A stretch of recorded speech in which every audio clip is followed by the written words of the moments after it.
Assalamualaikum warahmatullahi wabarakatuh. My name is Syahidi bin Abdul Latif. I will give an explanation about introduction of estate planning. Consists of the example of estate planning, the importance of estate planning, and the problem or issue on distribution of the asset. For the more explanation, let's watch this video. Estate planning is the process by which an individual or family arranges the transfer of assets in anticipation of death. The aims of estate planning is to preserve the maximum amount of wealth possible for the intended beneficiaries and flexibility for the individual prior to death. While an estate is the total property, real and personal, owned by an individual prior to distribution through the trust or will. Real property is real estate, and personal property includes everything else.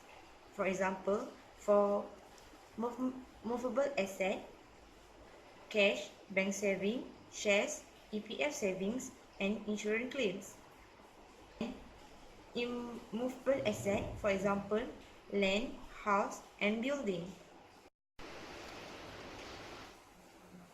Why estate planning?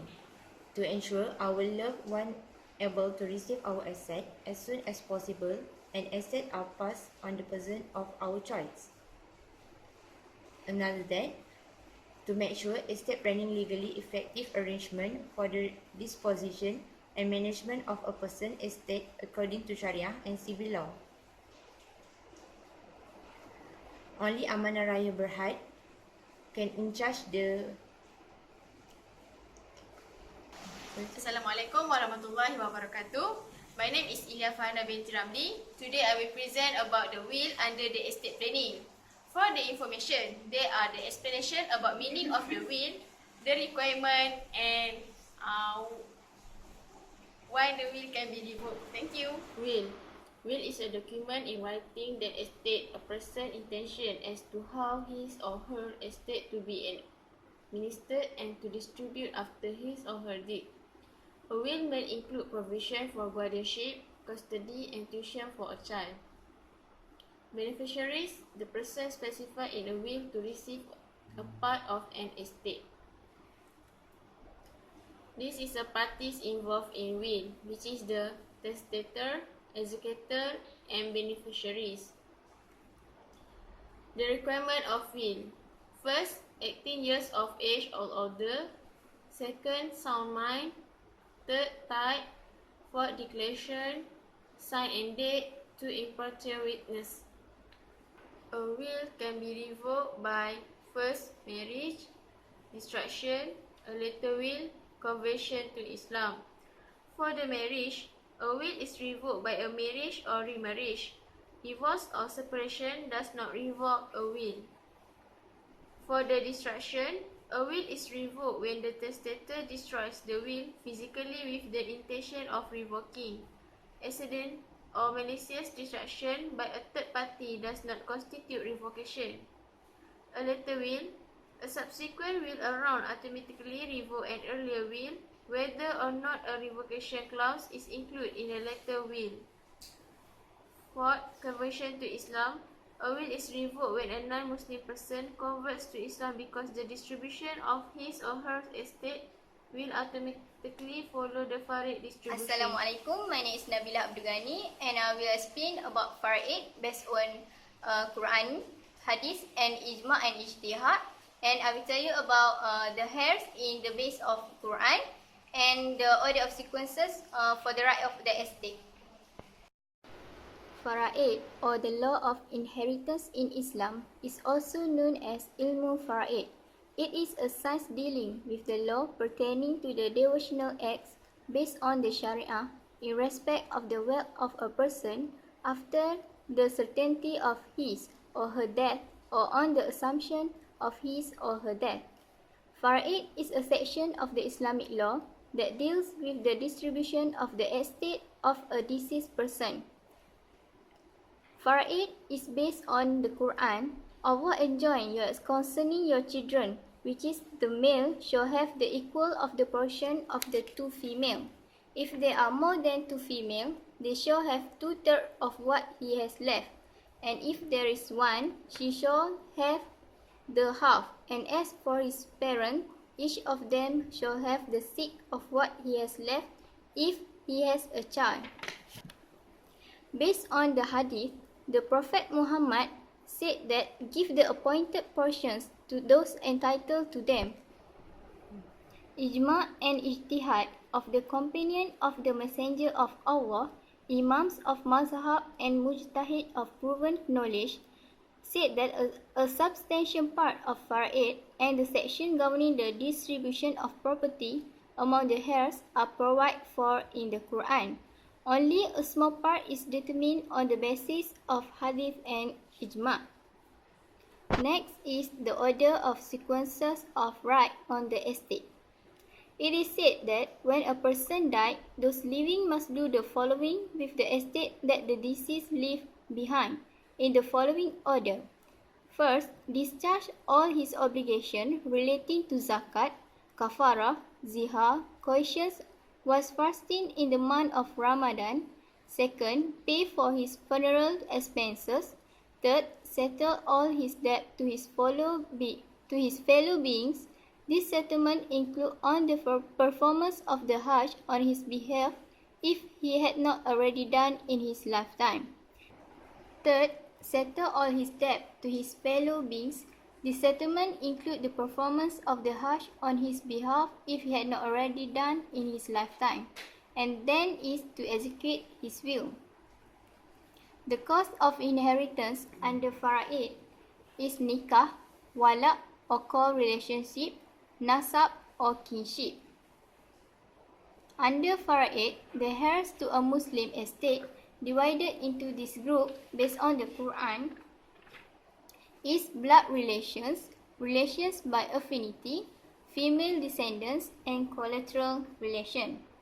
Relations by affinity is include the husband and the wife, which is if the deceased is survived by a child, the husband will be entitled to 1/4 of the share of the estate, otherwise he would be entitled to 1/2. Based on blood relation, the subscribe can be further subdivided into ascendants, female descendant, and collateral relation. Ascendant, for example, the father's father, which is true grandfather, the mother and the mother's mother, which is true grandmother. The father and his absence, the true grandfather, will be entitled to 1/6. The mother and his absence, the true grandmother, will be entitled to 1/6. While for example of female descendant, the daughter, son's daughter, which is downward, if the deceased leave a daughter, she will be entitled to half share of the estate. If there are 2 or more daughters, they will be entitled to 2/3 of the estate.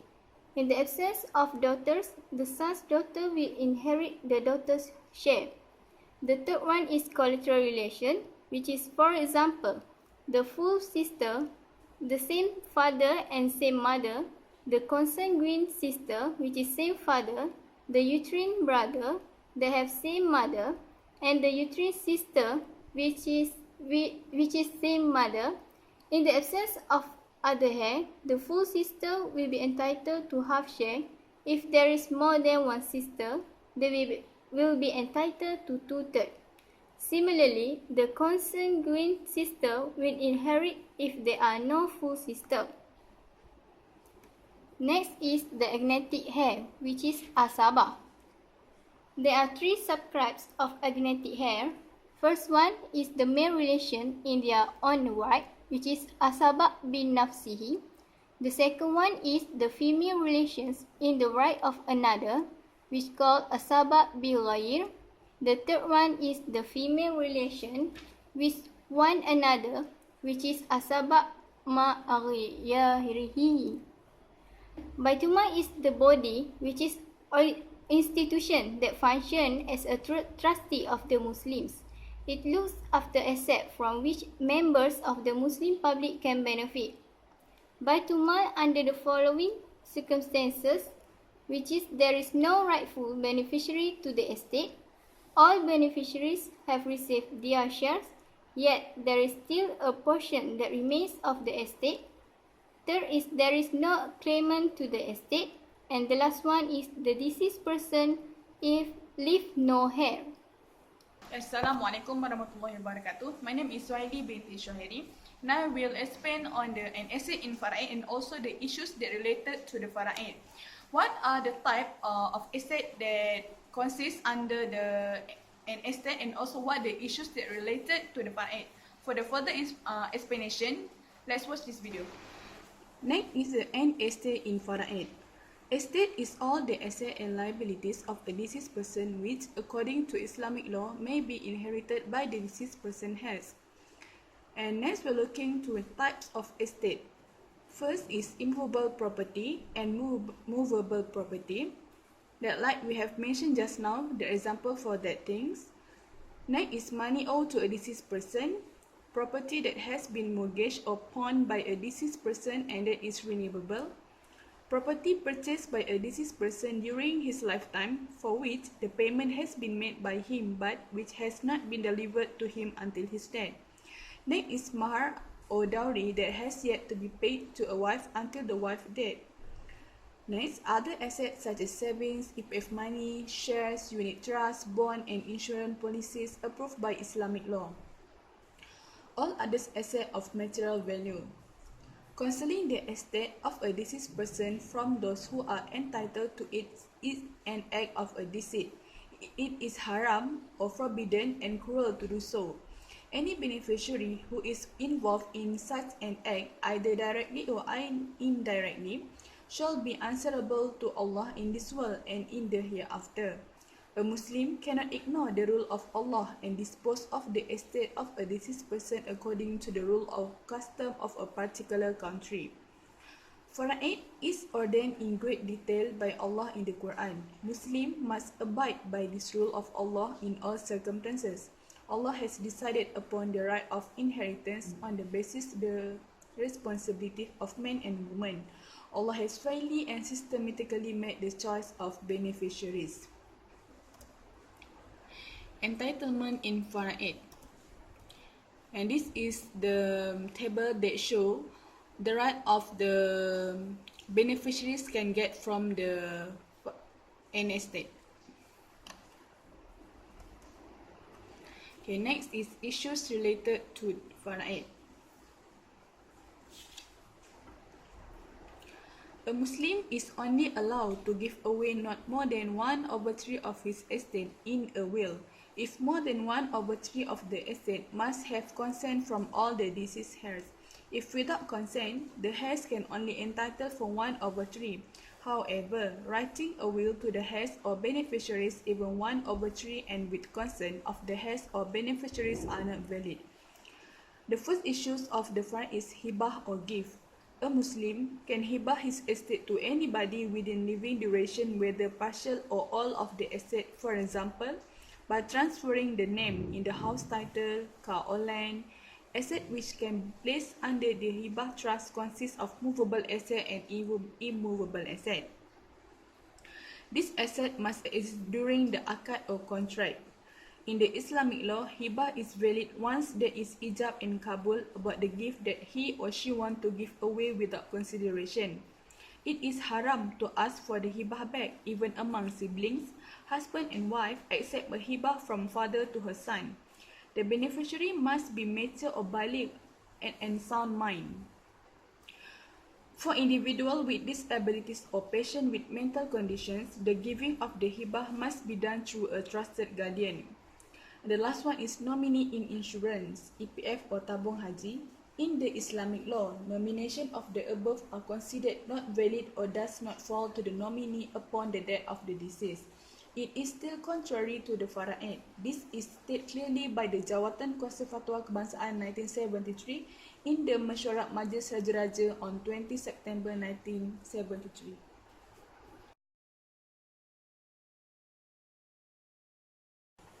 This is the example of the issue about estate planning. The first issue is about Michael Jackson. When the king of pop, Michael Jackson, died suddenly, it certainly caught his family and the whole world off guard. But unlike the other celebrity that we have talked about, Jackson had taken one good step toward organizing his asset, which is he did have a trust.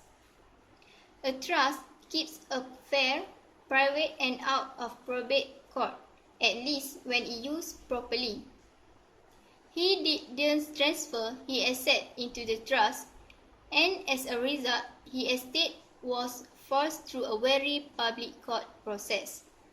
And the conclusion of this case, Jackson's estate trouble is just one more instance of where proper estate planning could have been avoided the high cost, both financially and emotionally, of probate court.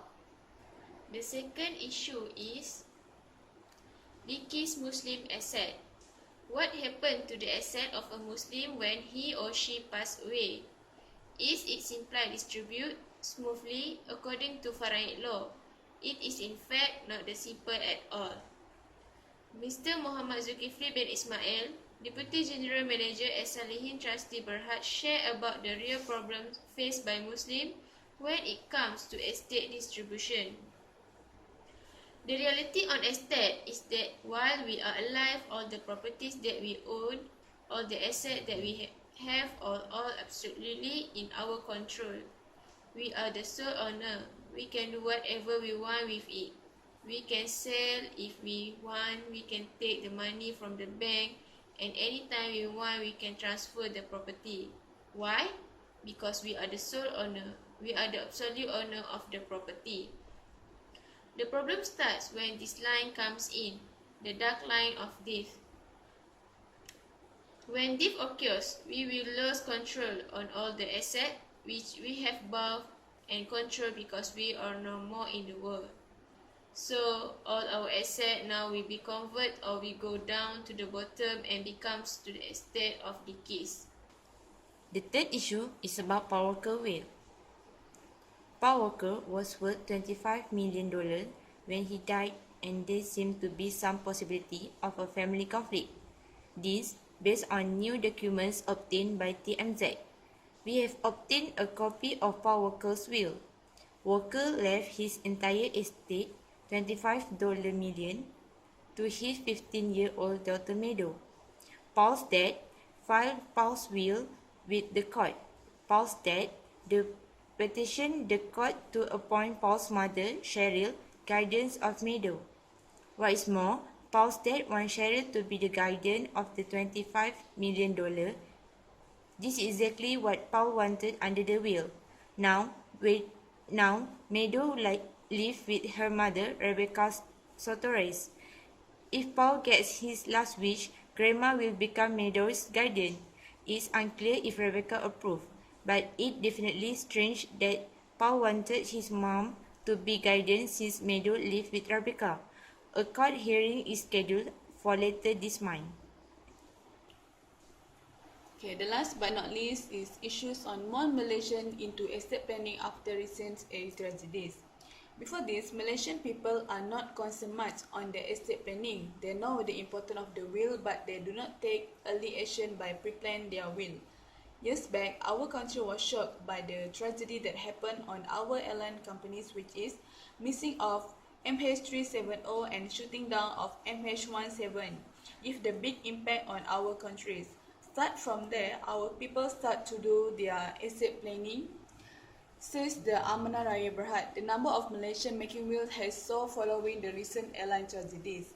Amanah Raya has received more requests from companies to hold talks for their employees on the importance of estate planning.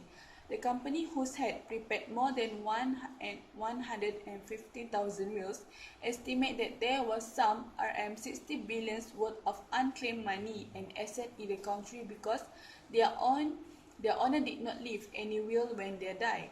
Family law practitioner Andy Lau Han Yang noted a significant increase in inquiries for will writing service of late due to rising public awareness on the importance of having a will or the occurrence of unfortunate incidents such as MH370 and earthquakes. Amanah Raya Operation Management Division Head Amran Ahmad said the administrator had received at least 10% increase in inquiries after MH370 disappeared. Thank you. Kena baca tu ke?